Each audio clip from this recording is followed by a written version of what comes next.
C'est vrai que prendre un acteur australien pour jouer un haut dignitaire nazi, ça c'était déjà quand même pas mal comme concept. Mais là, que Russell Crowe ait plus un accent russe que allemand, là c'est vrai que je pense qu'on me l'a jamais fait celle-là.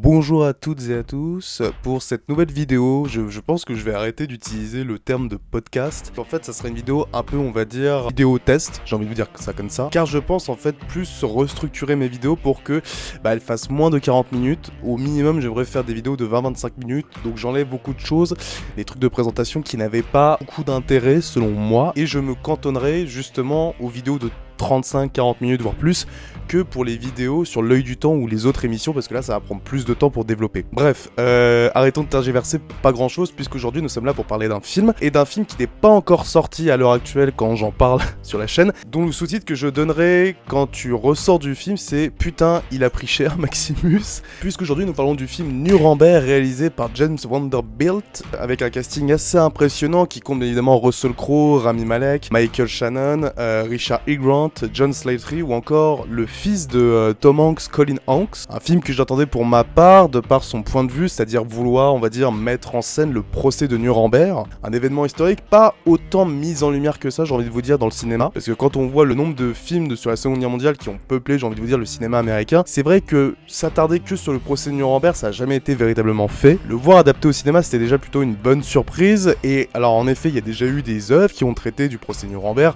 Je repense évidemment au fameux documentaire qui date de 1989, ou encore une série qui avait été diffusée dans les années 2000 avec Alec Baldwin. Sauf que là, on est sur un véritable film authentique qui va narrer le procès, mais qui va l'utiliser avec on va dire un point de vue différent, c'est-à-dire s'attarder sur un prisme psychologique entre le second Hitler, donc un des seuls survivants de l'assaut soviétique, Hermann Göring, et on va dire la relation qu'il a avec un psychiatre qui s'appelle Douglas Kelly. Donc en fait, le film se portait surtout sur une espèce de volonté de manipulation et de relation, on va dire, psychologique entre ces deux personnes, afin de comprendre, on va dire, l'état d'esprit de Göring, et qui va l'amener jusqu'au procès Nuremberg pour comprendre le jeu de manipulation qu'il a pu avoir. Alors, est-ce que ce Nuremberg est une bonne surprise, ou est-ce que c'est un film peut-être trop scolaire, trop académique, comme on en voit beaucoup trop quand on parle de films historiques, et surtout des films qui peuvent se passer durant la Seconde Guerre mondiale?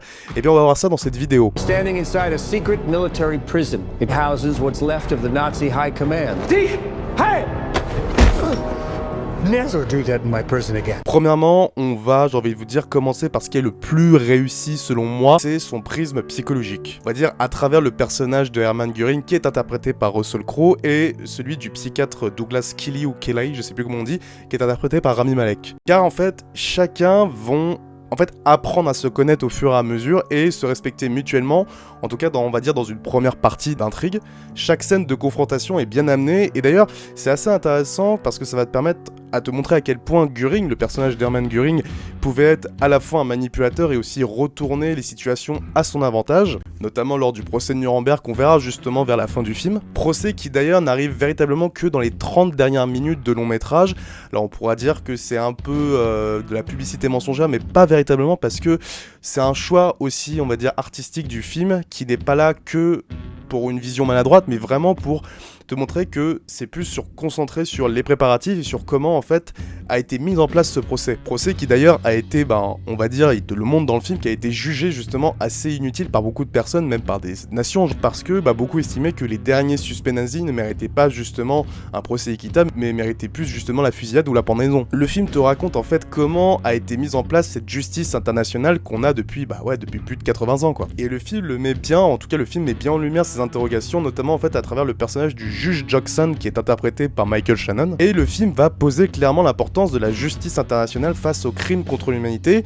Et là aussi, le propos résonne énormément, j'ai envie de vous dire, avec l'actualité récente, tous les conflits qu'on a pu avoir ces 5 dernières années. To do away with domestic tyranny only when we make all men answerable to the law. Et là où le film risque de diviser et parfois peut-être d'amuser certains, tout dépend, c'est plus dans la mise en scène des événements. On est plus sur un véritable style scolaire, voire académique, qui tranche avec de nombreuses œuvres historiques récentes où en fait on a vraiment eu des auteurs, des excellents réalisateurs qui ont su mettre, on va dire, un parti pris et une identité visuelle. Oui, malheureusement, on tombe dans le film historique, j'ai envie de vous dire, assumé, c'est-à-dire plutôt bien réalisé, style un peu premier de la classe, très propre sans lui, mais sans véritable, on va dire, aucune identité visuelle ou ambitieuse. C'est-à-dire qu'on n'est pas du tout sur ce qu'a pu faire Christopher Nolan quand il va magnifier visuellement le point de vue scientifique de Robert Oppenheimer. Pas de Spielberg pour, on va dire, insuffler une âme propre comme dans Le Pont des Espions. Et encore moins ce qu'a pu aussi apporter par exemple Oliver Stone dans un JFK, dans la manière complotiste et politique de narrer l'événement. En fait ici le réalisateur, donc James Vanderbilt, si je dis pas de conneries, fait preuve en fait plus d'une retenue, malheureusement comme beaucoup en fait de films historiques, on va dire de cette période, qui n'est pas désagréable en soi parce que le film est assez bon et est assez bien réalisé pour que tu crois en toute honnêteté à suivre les événements. Oui, c'est de bonne facture, sans réel point de vue cinématographique malheureusement ou artistique. Pour autant, le plaisir de suivre les événements reste assez intact, j'ai envie de vous dire, tant en fait déjà les personnages et les enjeux se suivent mais d'une manière assez fluide, j'ai envie de dire qu'on ne s'ennuie absolument pas. Le film dure 2h30 ou 2h28, je vous avoue que vraiment on s'ennuie pas du tout quoi, il y a peut-être une ou deux scènes un peu trop longues de dialogue, mais sur 2h28 c'est pas grand chose quoi. Donc c'est vraiment très fluide, même si je peux aussi reprocher, que je développerai ensuite, sur un côté américain un peu trop prononcé, c'est-à-dire que le film souffre d'un américanisme trop appuyé, et j'en reviendrai après sur 2-3 scènes qui m'ont vraiment un peu ennuyé quoi. C'est-à-dire que le point de vue de cette américanisation des événements, sans être grossier, c'est vraiment quelque chose d'assez lourd et lourdingue dans le film, c'est pas totalement, mais il y a 2-3 moments où tu sens qu'on pouvait éviter ça et d'avoir quelque chose de peut-être un peu plus subtil. T'as certaines scènes en fait presque assez grossières dans le film, notamment le moment, on va dire, le procès de Nuremberg, où il y a vraiment des moments et des dialogues qui font presque penser à des allures de punchline de Battle d'Orab, j'ai envie de vous dire, un peu 8 Mile, qui n'a rien à faire ici, c'est-à-dire que le procès de Nuremberg, oui en effet on est dans un procès, mais on n'est pas non plus là pour se balancer des punchlines, et c'est un peu ce que tu ressens à certains moments du procès sur les 30 dernières minutes, et ça c'était vraiment un peu désagréable. On sent véritablement une espèce de rythmique qui n'a rien à foutre dans un film qui va parler du procès de Nuremberg. Et comme j'ai pu le dire, si certains voulaient aller voir le film juste par le procès, vous allez être un peu déçus encore une fois, parce que c'est sur les 20 dernières minutes. Après, j'ai envie de vous dire, le point de vue, ce n'est pas que parler du procès, c'est parler de tous les événements qui ont amené justement au procès, par rapport à Hermann Göring, etc., au dernier dignitaire nazi qui résistait et qui était encore en prison. Mais encore une fois, c'est une volonté artistique de ne pas montrer le procès, ou alors le montrer le plus tard possible, afin de préparer et on va dire de développer toutes les caractéristiques qui ont entouré, j'ai envie de vous dire, cet événement qui est devenu un des plus importants depuis plus de 80 ans quoi. Et quand je reparlais d'américanisation grossière, il y a une autre scène dans le film, je spoil pas mais en même temps il n'y a pas grand chose à dire, et du coup t'as une scène assez lunaire de pendaison.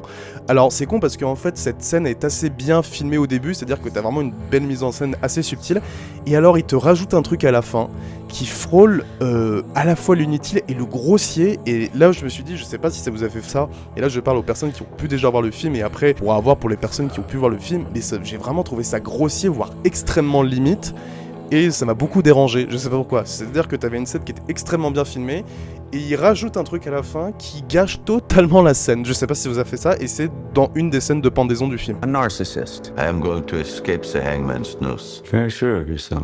No man has ever beaten me. Et en plus, bon, c'est vrai que j'ai que parlé pour l'instant du côté de la forme, etc. J'ai aussi un peu parlé du fond, mais c'est vrai qu'il y a un truc qu'on a oublié de parler, c'est vraiment ces acteurs.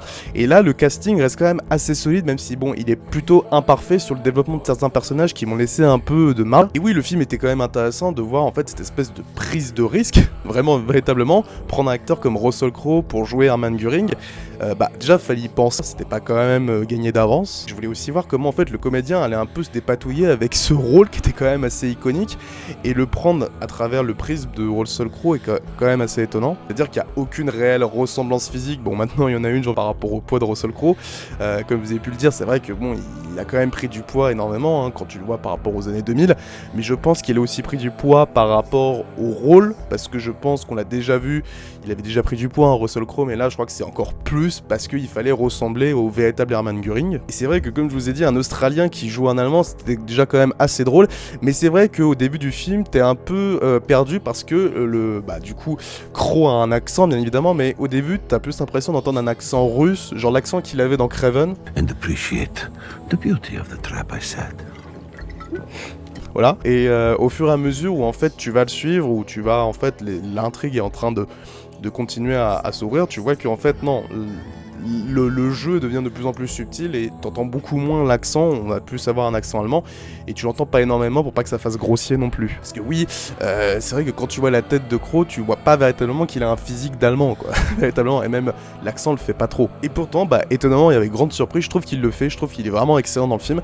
C'est vraiment un immense plaisir en fait de revoir ce comédien que je trouve génial, cet immense acteur qui pour moi s'est perdu depuis des années dans des films extrêmement médiocres, quoi. Quand je pense à l'Exorciste du Vatican ou du film Enragé qu'il avait fait, et même des fois il avait des rôles absolument anecdotiques, quoi. Par exemple le rôle qu'il avait dans Thor Love and Thunder ou dans Craven. Le voir porter un rôle aussi dense et maîtrisé fait vraiment clairement plaisir de le revoir dans un rôle vraiment cool, quoi. Son physique surprend déjà, mais en plus tu sens qu'il aime, il assume, il a adoré vraiment prendre ce parti pris de jouer Göring. Et même si, oui, la ressemblance, elle est pas parfaite, bien évidemment, on croit totalement, j'ai envie de vous dire, à sa manipulation au personnage.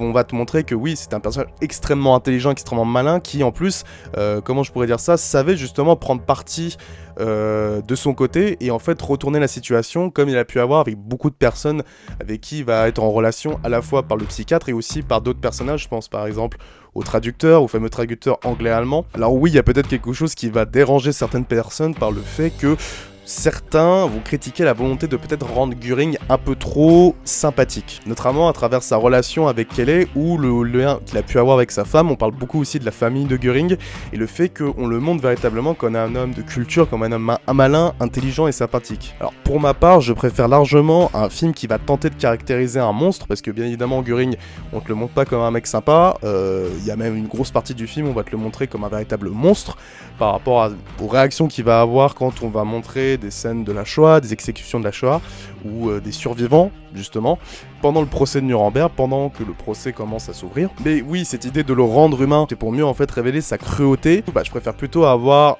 un développement et une écriture de personnages comme ça, plutôt qu'un espèce de nazi un peu caricatural à la Indiana Jones, qui est pour moi, qui n'apporte rien et qui fait juste méchant de base, sans épaisseur, quoi. Alors oui, c'est vrai que ce Göring version Russell Crowe, il paraît presque, j'ai envie de dire, affable au premier abord, mais c'est précisément en fait pour mieux exposer la monstruosité dans la dernière partie du film, et c'est ce qu'on va voir à travers la relation qui va se briser entre le personnage de Douglas Kelly et celui de Göring. Et ça va être le moment où en fait beaucoup d'images vont être, je spoil pas mais bon c'est dans l'histoire, et de toute façon vous y attendez, quand beaucoup d'images justement des exécutions ou des atrocités, des massacres de la population juive qui vont être diffusés justement sur le procès Nuremberg, où là tu vas montrer en fait la monstruosité du personnage d'une manière assez subtile du personnage de Göring. Une scène d'ailleurs qui est assez belle et assez forte, même si je la trouve peut-être un peu trop longue, je pense qu'on en fait trop, peut-être justement pour faire un espèce de devoir de mémoire qui, oui, il peut être intéressant, mais qui ne doit pas non plus, j'ai envie de vous dire, soit trop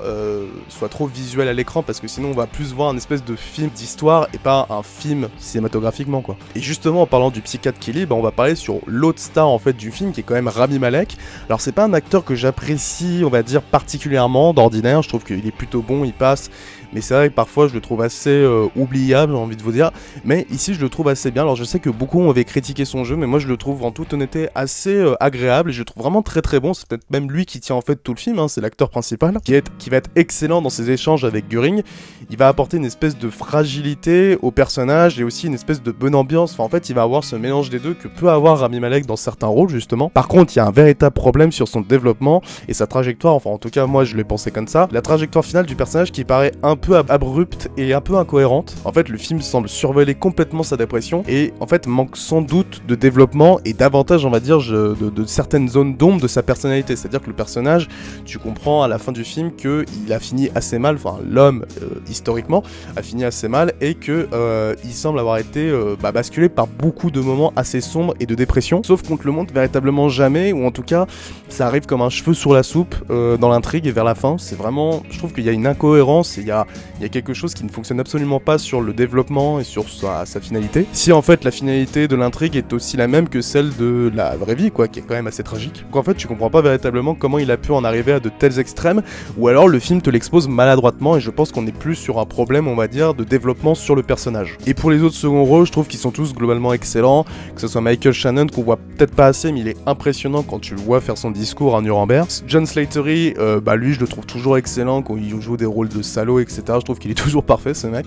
Et l'autre très bonne surprise du film, que je connaissais pas d'ailleurs comme acteur, c'est l'acteur Leo Woodall, qui joue justement le rôle du traducteur anglais-allemand de Göring, qui va avoir aussi une relation assez importante et assez personnelle avec le personnage de Killy. Le personnage va avoir un véritable arc narratif qui va véritablement être poussé au bout, et c'est vraiment peut-être même le personnage le mieux écrit et le plus intéressant. Et il y a aussi d'autres petits rôles, je pense comme ça. Il y a Colin Hanks, donc Colin Hanks qui est le fils de Tom Hanks, qui m'a d'ailleurs assez surpris tant en fait il est troublant de ressemblance avec son père. C'est vrai que je l'ai vu dans 2-3 films, et c'est vrai que là je suis sur le cul entre le physique, parce que oui il ressemble beaucoup à son père, mais aussi la voix, la gestuelle. J'ai vraiment l'impression de voir Tom Hanks en plus grand et en plus jeune et en plus fin. Enfin, j'ai été sur le cul quand je l'ai vu. Je sais pas, je vois pas énormément ce mec, Colin Hanks, mais c'est vrai que c'est frappant, quoi. Vraiment, il ressemble totalement à son père. Donc oui, le casting fonctionne vraiment bien dans son intégralité, même si malheureusement je regrette certains développements de personnages, dont celui de Rami Malek, qui pour moi semble un peu incohérent et tombe un peu comme un cheveu dans la soupe, quoi. Malheureusement, c'est vraiment dommage.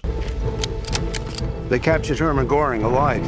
Et du coup, même si oui, j'attendais quand même le film, je suis pas véritablement déçu. Je pense en toute honnêteté que ça reste quand même un film historique honnête. On voit pas énormément parce que beaucoup me font chier, et je vous avoue que celui-ci, comme je vous ai pu le dire, le rythme du film fonctionne extrêmement bien. Sur les 2h30, on s'ennuie jamais, même si oui, malheureusement, le film tombe dans la malédiction de beaucoup de films historiques, donc trop scolaire, un peu trop académique, visuellement chiant, mais ça reste plutôt propre et intéressant, et aussi ça nous permet, comme moi, de découvrir un peu mieux, pour comprendre mieux les personnages, si bien évidemment l'histoire en tant que telle est assez fidèle à l'histoire de base, en toute honnêteté.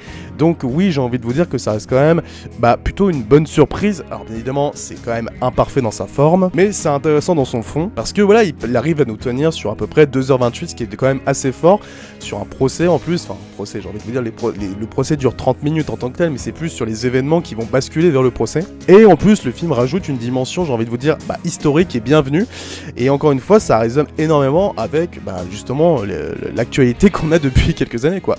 Donc véritablement, ça reste quand même un bon film et une bonne surprise, et peut-être même ma première bonne surprise, j'ai envie de vous dire, de cette année. C'est le premier film dont je parle, premier film de 2026. C'est pas véritablement si on peut dire 2026, parce que le film est déjà sorti aux États-Unis en 2025, mais en France il sortira le 28 janvier. Donc voilà, ça va être une critique un peu plus tôt, j'ai envie de vous dire. Donc comme ça va, je vous conseille ou pas. Donc voilà, vous vous dites si vous attendez le film ou pas. So that it can never happen again. Voilà pour cette critique. Donc comme je vous ai dit, c'est une vidéo un peu plus courte. Je pense que je vais faire pareil pour les autres. J'en ai un peu marre de faire des vidéos qui durent longtemps, et c'est pas que j'en commence à en avoir mal dans des podcasts, mais je préfère quand même faire quelque chose de plus restructuré. Donc dites-moi tout ça dans les commentaires, dites-moi si vous préférez comme ça, dites-moi si vous comptez le voir, et peut-être aussi les personnes qui ont déjà vu le film. Donc voilà, ça vous permet de voir si vous êtes tenté ou non pour le film qui sort le 28 janvier, donc fin janvier. Voilà pour ce film. Écoutez, merci pour cette vidéo, merci pour votre écoute, et moi je vous dis à très bientôt pour un nouvel épisode du Ciné Icecast. Merci encore et au revoir. Au cas où on se reverrait pas d'ici là, je vous souhaite une bonne soirée et une excellente nuit. Ouais.